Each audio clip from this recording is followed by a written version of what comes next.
your front lat spread, your frontal bicep, they're all great shots.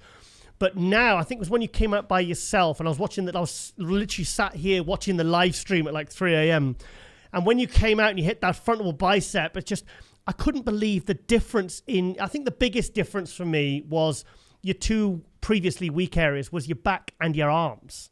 I mean, I thought your arms were genetically not able to get, it doesn't even make sense what I'm saying, but I didn't think it was even capable that you could actually get your arms looking so good like you did in 2020. How did you rectify that from 2019 to 2020?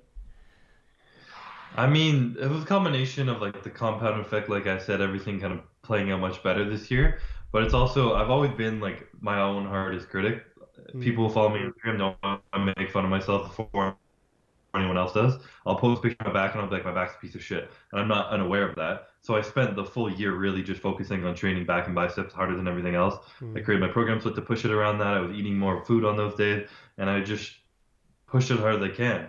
And being a kind of younger bodybuilder myself, when I have legging body parts, I almost found that it's like those body parts are like missing the muscle maturity because they're just harder for everyone has something more difficult to grow. And for me, if it being my back, it started to grow, but because I was still just 24 and putting on a little muscle on my back, 24. It would kind of fade when I. And this year, kind of just it's stuck. 24.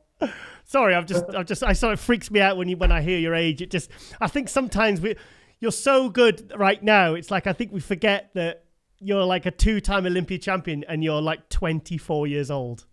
25 now, but I was you're old guy. Oh, sorry, I take it back. Wow. So, I mean, like I said, I spoke to Ian last week, and because obviously he's your prep coach, and he, like, I was looking at the photos in the lead up, or whatever you were releasing in the lead up to the Olympia, and it wasn't till I can't remember what point it was, but you were kind of looking good, and then all of a sudden you started growing into the show.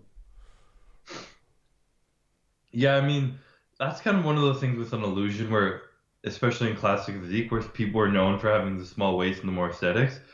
I look smaller when I'm in my off season because my waist is a little more blown out, and it's not like the drastic illusions of like small waist, big quads, and everything. Yeah. So the second I start to get lean, it looks like I put on 10 pounds, even though it's because I dropped 10 pounds of body fat. Yeah. So I always have like a point in prep where I'm like looking at myself, I'm like, oh, I just don't look good. I just don't look good. And then 1 week I'm like, holy fuck, I just changed so much.